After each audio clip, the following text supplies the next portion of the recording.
All right, we're Okay. live. What's up, Mr. Matt? It's a Monday, you know. Oh man, You know, Mondays are the best. Monday. Love Yeah, I Monday. actually didn't have to do a lot of work over the Oh, weekend, get so that it was over my nice. head. Gotta love the fake. Sorry, I'm gonna ask you again how your weekend was as soon as I stop talking over you. No So, what did problem. you say about your weekend? I said I didn't have to do much work over the weekend, so it was kind of a nice, refreshing pace. Yeah, it's like no breach over a weekend. It's like a nice for us when there's nothing Hmm. going on. Yeah. Yeah, exactly. So I am actually in a more of a public place today. So I hope nobody walks into the room that I'm in, but it's possible because somebody just walked in and out. Could happen. But we got something interesting to talk about. So it seems like, unfortunately and fortunately for us, every week since we started doing this, there's been a breach that we worked on. Right. So we had something. What was it? Friday? It was last Yeah, so Thursday. it was, so it was Thursday. Thursday morning, one of my SOC analysts came over and was like, "Hey, we see a command being run. It's a normal Windows command, but we don't like it." And sometimes that's the key to cyber is just not liking something. So we reached out to you, of course. We started a process that we always do. Uh, Talk to you, one of your engineers, and one of the interesting things I found was he said, "Oh yeah, that username is the owner." And I remember I came back with, "Okay, that's great, but we still have to verify that even if it's the owner, he ran that command because And clearly, the owner did not run the command. He's into the construction business. He doesn't even know right, what a command is. exactly." Yeah, so it was a command to get a list of servers and domains and trust between them. Not something we see a lot, but I know it's been used by a couple of ransomware and a couple of malware providers, TrickBot being one of them. So we had jumped into our process, changed passwords, ran what we call cyber triage on every machine they have, went through each machine pretty much line by line and made sure that there was no other types of incursion. The big thing we found is that they had a login from Arizona, which is what prompted the entire rest of the investigation because obviously they're not in Arizona. I won't say where they are, but they're not in Arizona. We knew that. And as you said, they're in construction and they're just not going to be logging in from complicated places. Hang on. Watch this. I'm adding a banner that is going to be nobody is small. Okay. So I'm going to add this. Nobody's too small to be breached. So let me back up a second with this one. Quiet my it's like live TV. My Teams is blowing up. Emails are blowing up. Yeah, mine's going crazy. So this is a construction company. They only have 3 employees. Like it's one of our smaller clients. We've had them for like 15 years, right? Right. They have a few servers in the cloud. They use QuickBooks. They actually still host email internally, which we're trying to talk them out of that, moving them out to Office 365. But one thing about them, over the years, they've never been willing to invest in cybersecurity. They have nothing in place. I mean, we do patching, we do basic stuff, but they wouldn't. Right. They've not let us put anything in place over the years, which is probably there's only a handful of clients we have left, and it's always the really small businesses. I get it; they're on a budget; they don't want to put any money aside because it comes right out of the owner's pocket. However, nobody is too small to be breached, and along with that, I want to show you something. Let me just give me a sec. Let me see if this works. We're going to do this on the fly. Totally didn't plan to do that. On the fly is cool. Yeah, I mean we've done breach work for one person companies, that have had all their data stolen. So, all right. So check this out. If I go like this, let me just see if this works. Hang on. Where's my StreamYard? I'm going to try and remember how to put something up on the screen. How did I do this last time? Oh, present. Here it goes. Okay. So if I put this and put that, can't see it. Shoot. Actually, it's the wrong presentation. You have to take off the background. Remember? Hold on. It's the wrong presentation. I love it. Well, this is live TV, folks. Since this is live, I'm probably going to just give up on this in a sec. Let me get rid of that. Oh, now I'm really screwed. Let me put it back to that. Here we go. Well, what I was going to show you, and I'm going to read it instead. I had a presentation this morning, which I'm going to share with the same construction company that we're talking about. And this is a bigger company. They probably do like 10 or 12 million a year. They had also not wanted to put things in place. They know better. They're in a business that they actually have compliance. And I get on the phone with them this morning, and here's what the first thing the GM of the company, the first thing he says to me: "We're not a target, right? We're bigger than we used to be, but we're still pretty small." So if I was able to show you what I have here, it's myths and assumptions. The first one I put, I have. So I go, "Oh my God, I can't believe you just said that. Let me show you this slide.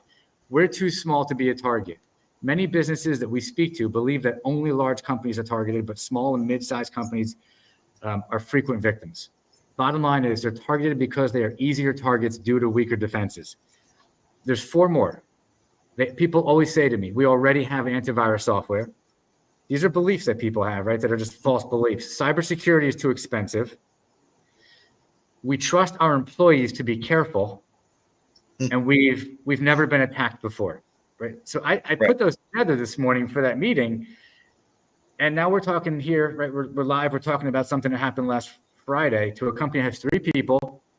That guy at one point said to me early on, "We're too small. We're in construction. Nobody wants our business. Nobody's targeting us."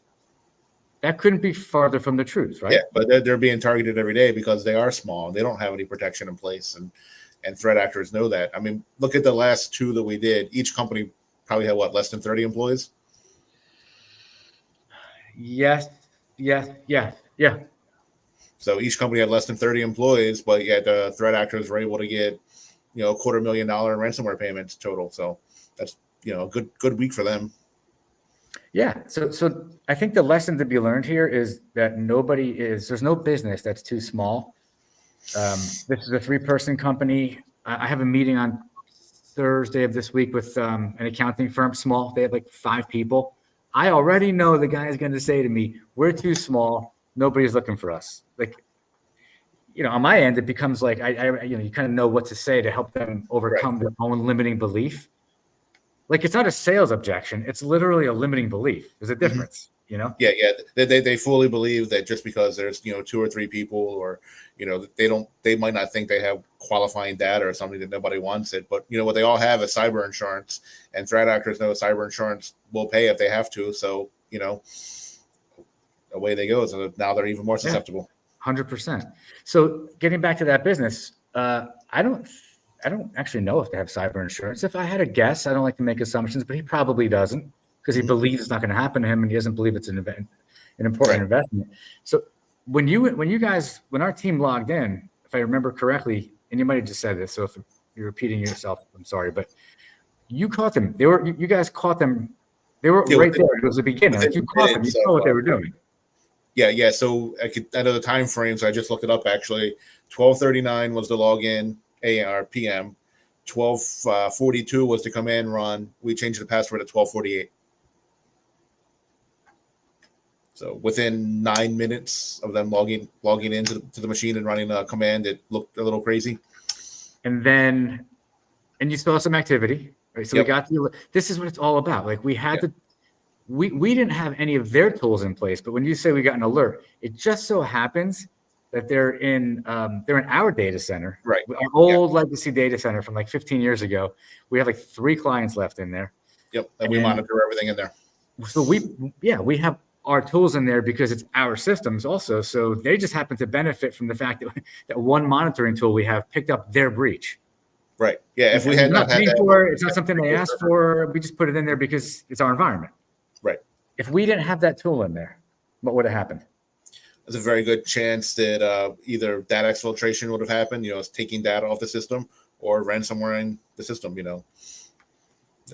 One of those 2 possibilities would have happened if someone was in that system, and there definitely was a person in there, as we all identified. Did we ever find out? I know that they were using a VPN, so it showed they were here. I think it showed they were in Arizona. Really, where they were. Were you able ever to? They were in like a co-hosting. It was like a co-hosting provider where you can basically just buy virtual desktops. So what they'll do now is, if you're in Russia, we'll just say Russia because Russia's fun. If you're in Russia and you want to pretend like you're in the U.S., there's lots of services. You stay off Amazon, you stay off Google, you stay off Azure, but there are a lot of other services where you can get a Windows 10 or 11 workstation and log into it, and now you have American IP addresses, and that will fool a good amount of cybersecurity providers who are only looking for out of country logins. We don't do that anymore because you can't. You have to look at everything now. What do you think? So we have to meet with him in a few days. You have to present to him what he should do. He needs to migrate, first of all, out to Office 365. Right. He needs to put a bunch of services in place that are going to give us the ability to have more alerting and more awareness throughout his entire environment. And I suspect he's still going to say, well, they got me. Now they got me. They're not going to come again. There's always this idea. Well, that's even a worse assumption, because if they got you once, now they have all their little threat lists and chat lists and bots and places they talk. So they got it once. They'll figure it out again a second time, or a third, or a fourth. Messing with these banners. Hang on. There we go. Okay, keep that one up. So he was. I don't think he was actually. He might have been down for a little while, right? Because we had to change their passwords. We changed all their passwords. Yep. And then we didn't take servers down. We knew with the changing of the password and monitoring the logs, we had containment done. So it became information gathering at that. So we spent a couple hours, going through each server, making sure there were no other indicators, what we call indicators of compromise, that any other systems were not compromised. So do you think that? Can you think of a single reason that this guy at this point should turn around and say, I'm good? No, I think if anything, he should even want to put cybersecurity services in place to monitor his systems. Exactly. So hopefully he agrees with us. But as I said at the outset, this is the third week that you and I are doing these lives. Yep. It just so happens it's the third week in a row that each time we've had a breach with a client that we've been able to talk about.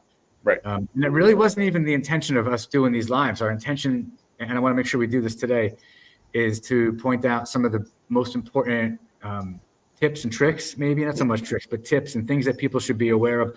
But it's helpful, right, that we have these clients that are having these issues, because we're, like, when we sit down with somebody and they feel like we're trying to convince them that they should do something, the reality is every single time we come to these conversations, there's a story to tell.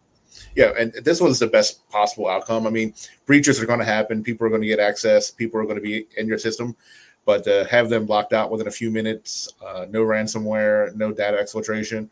If you're going to get breached, that's the story you want to have happen afterwards. And the first three that we had, that wasn't the case. I mean, this was textbook. So yes, caught it, contained ran it. through the process. We went through what's the assumption that we have a breach is a breach until it's not a breach. So the house is burning down until we prove there's no fire. Exactly. And that's also something that's important, I guess, to anybody that watches this live or watches it in the future. Whoever you choose to partner with for your cybersecurity partner, it doesn't matter how big the firm is or how small the firm is, or what matters most is that you get to know the processes and the workflows and the system that the company has, because they can put all these tools in place. But if they don't respond well, if they don't have a good workflow internally, if they're not really truly 24/7, if they don't understand how to operate with a sense of like urgency and it's not just urgency, but treating the situation with importance and urgency at the same time, communicating effectively, like it's really got to be managed like in any other incident. Like my background is a fireman, so I'm very familiar with incident command and incident response. And I mean, we started learning that 25 years ago, incident command, the framework changed. And so we actually apply that to our approach, even though it's more standard now that you should use an incident response plan. We've been doing it for a long time because it's just the way that we operate. So we know that you have a communications plan, that we have certain people that do certain things. When the truck pulls up, if you're sitting in the driver's seat, you're operating the pump. If you're in the officer's seat, you're in charge. If you're in the jump seat in the back, you're grabbing the, like everybody knows what their job is, and we move quickly. Whoever you choose to partner with, that might be one of the most important things. You can go with a major like public company, It doesn't mean that they're actually going to do a good job when the shit hits the fan, right? Yeah, I mean, if you think about the second to last breach we did, we had an IR company that was brought in by the insurance company, and you and I had done most of the work before they even had gotten engaged. We had been with the ransomware provider, we had negotiated the ransom, we were ready to pay them. Actually, we were just waiting for it took another 7-8 hours for them to do what they were doing, in order to get paid. Slow. Yes, they're so slow, and that's important too. And again, we want to make this educational and informational for people. So when you have a breach, here, let me help you out. I'm going to create another banner. You're going to like this one, everybody. Let's see if I can spell this right.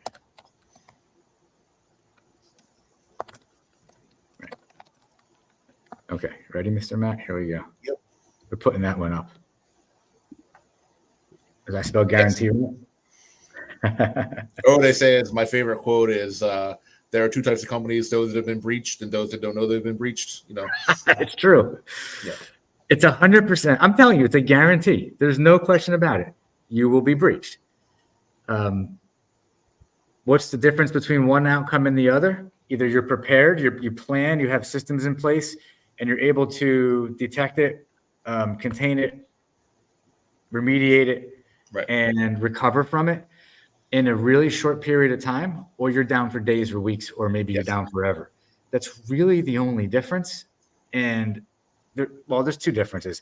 The first option has like zero cost. The second option, the cost, I don't know what the cost is. The cost is really relative to how fast you want to be able to recover. If you want to be back up within an hour, going back to 1 hour ago, that's going to cost you more than, hey, we want to be back up by the end within a day, and we can find if we go back to yesterday. That costs a lot less than. So those are the variables that impact the cost. But you will 100% guarantee you're going to have a breach. And the question is, are you prepared for it? And I don't care if you have one person in your company or certainly 50, 500, 5,000. It doesn't matter. You're a target. You're just really the difference is how the bigger the company, the more systems and the longer the recovery and the more damage. But it's all relative, because even if you're a 5-person company, if they exfiltrate your data and they encrypt you, you're done. You're down. And you could be down for weeks. And what will that do to your business? Can you afford to be down for a day, a week, or maybe worse? And do you have cyber insurance, and are you able to pay the ransom if you need to? Right. I mean, think about the second one we did. They couldn't contact any of their customers. None of the systems were up.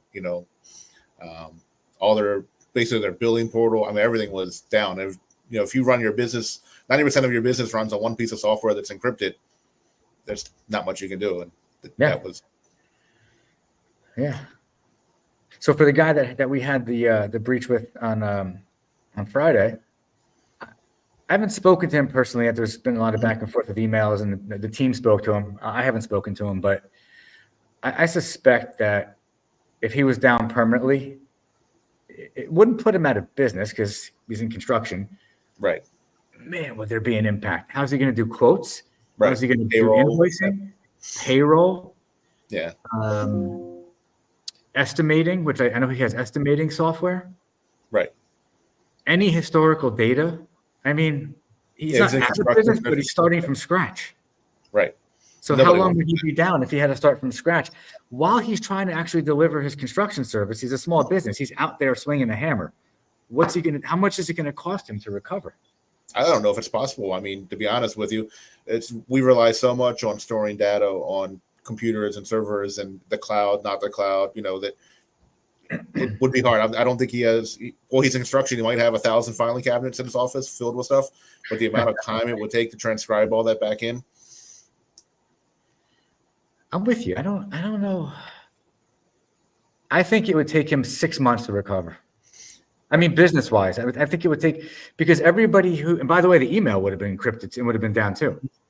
So he would be back up, but we would have had to have set him up with brand new email in Office 365 with no historical data.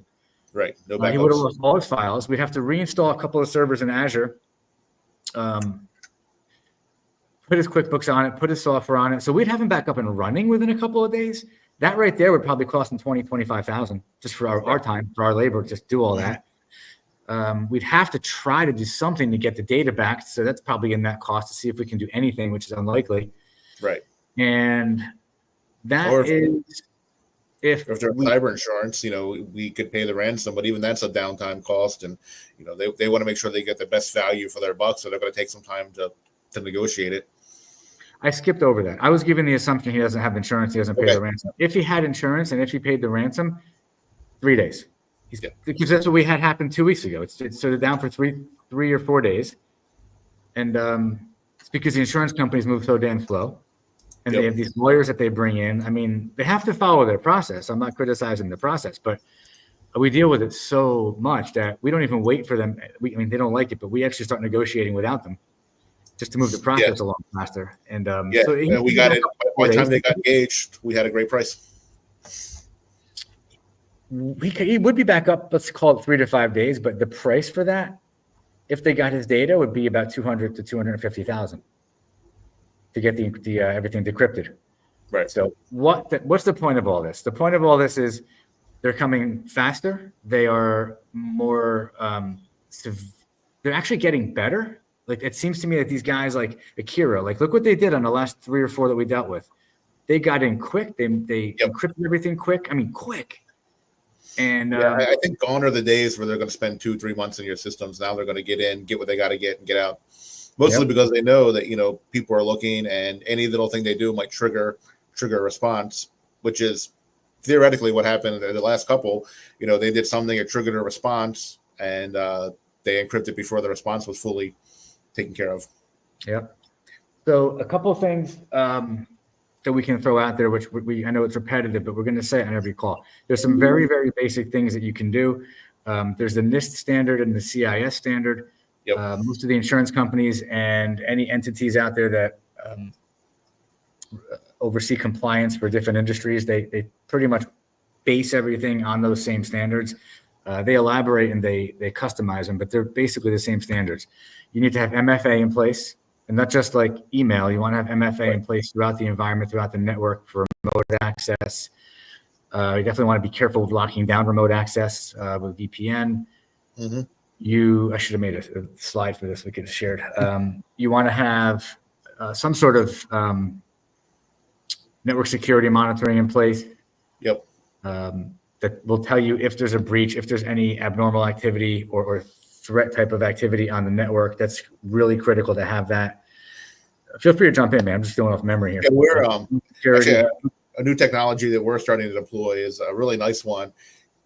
What's nice and good at the same time to have it, basically, if your machine gets ransomware with this technology on it, it was able to capture the ransomware code, and they're able to create you a decryptor without having to go to the ransomware provider. We just finished testing it on a couple of you didn't tell me about sandboxes devices we have. So we're looking forward to rolling this out to kind of take out the middleman and get rid of the insurance agents and the threat actors and just get our own decryptors.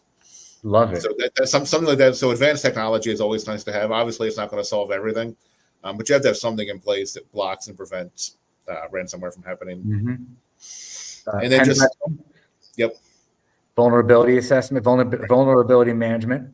Yep.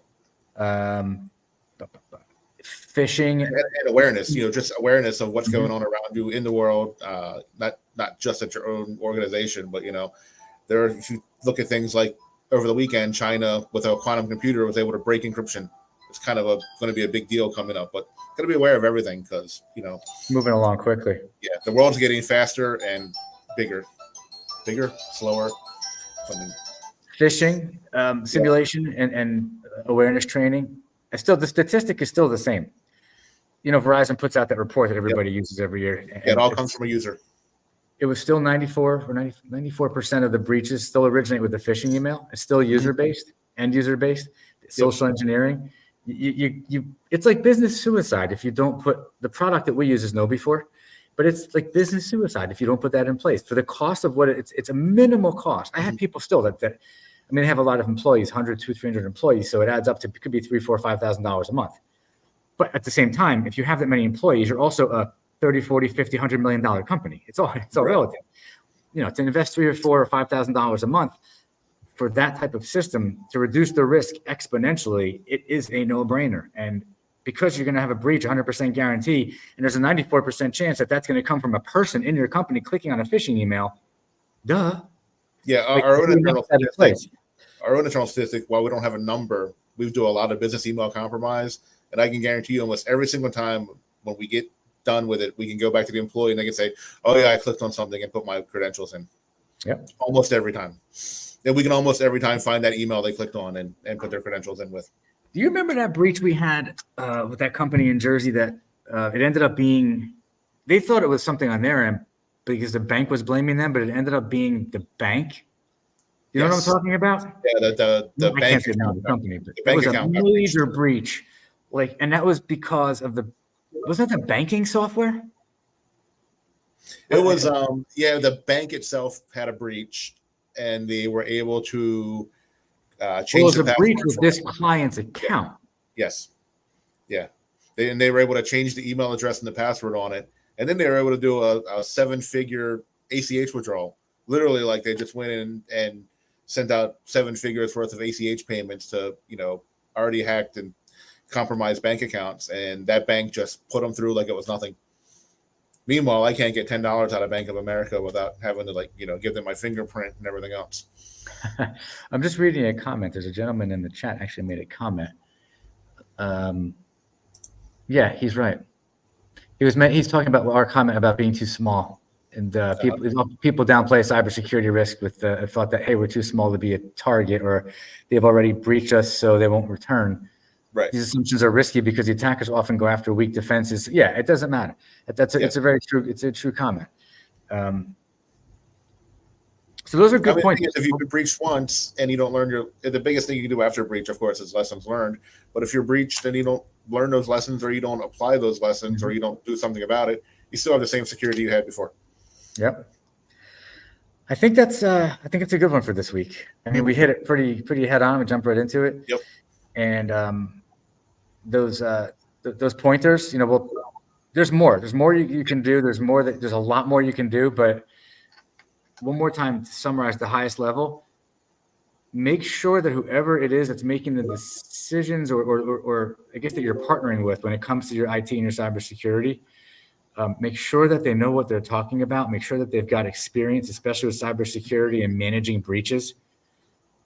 Most people that are in IT like MSPs, in my experience, they'll sell you cybersecurity services, but they're not really that experienced with handling and managing breaches and negotiating with the threat actors, doing the containment, and they oftentimes will have to rely on somebody else for it. Not that we don't rely on other software. Matt, you use third-party software, but the thing is, this team is familiar with how to react, respond, mitigate the issues, the risks. And you have to be careful who you choose to work with, because when you have that breach, you don't have a lot of time. You really have to make sure your partner is available. I mean, we took a customer on, I think back in 2019, only because we were the only cyber company to answer the phone on Christmas Eve. They called 5 other companies and nobody answered the phone because it was Christmas Eve and everyone was off for Christmas. But, we're here. We answer our phone whenever it rings because we know that breaches. I've worked Thanksgiving. I've worked Memorial Day. I've worked Labor Day, Christmas Day, threat actors don't care. I'm going to actually add one more thing in case anybody watches this later on. You can reach us. Mm-hmm. Let me just throw this up there. So this is our phone number, and this is our email address. It's our main email address. If you email us there, it's going to come to a few people. But you know what, Matt? We're going to probably flash that a little more often when we do the talks, because there's things we're talking about, and there's people that, whether they're watching this, there's a few people watching live, but when this gets put up online, there's people that might want to ask us questions. And so I want to share with everybody, you don't have to be a client of ours to call us and ask us a question. We're not going to charge you to ask a question. We're here to deliver value, and we're here to educate and inform people and share with you what we're learning and what we know and what we're seeing out there. So hopefully it helps you, inspires you, and motivates you to do the right thing for your own business, so that when you do have the breach, that, as we're talking about, that you can detect it and contain it very quickly and not have an impact. So feel free to give us a call, or shoot us an email. We're happy to speak with you. If you decide you feel like you like us and you want to work with us, that's even better. But there's no cost to reach out and talk to us. And you can ask for me. You can ask for Matt. Hold on, Jamie's in the waiting room. Jamie, I'm going to bring you in here. Make sure you're smiling. Ready? Boom. I got to get it to 3. To 3. I got to mess around with this. Hold on. There we go. Kind of. It's better. Hold on. Does that work? Let me try to. No. Nope. I'm in the center again. I don't think I have one of this.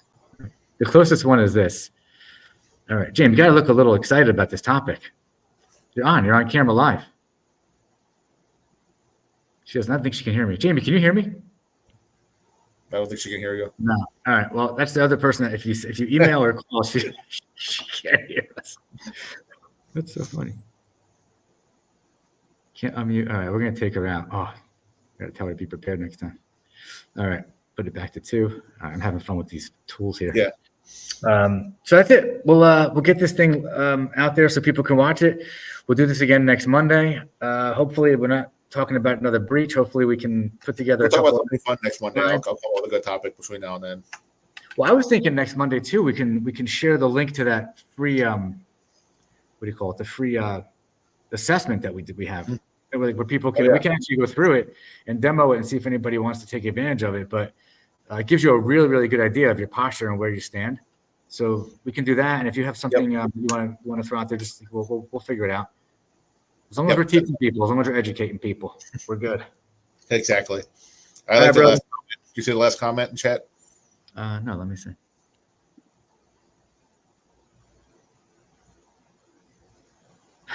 That's funny. Yeah, it was funny. Yeah. Well, the good thing is we don't really care. We're just having fun with it. We don't care about if we look dumb or anything. We're not worried about. We're just having fun with it. But it's a cool system. We use StreamYard and it gives us a bunch of cool features. But we got to master it. Yeah, it's all about just getting the ideas out there. We don't have to look super fantastic doing it. Let's just get the ideas and the thoughts out there. All right, my friend, this was a good one. We got 32 minutes. I'm going to let you go. We're going to do this again next week. And I want to thank you for joining. And I will talk to you later, man. Yeah, I'm sure we'll talk again real soon. Ending the stream. Thank you.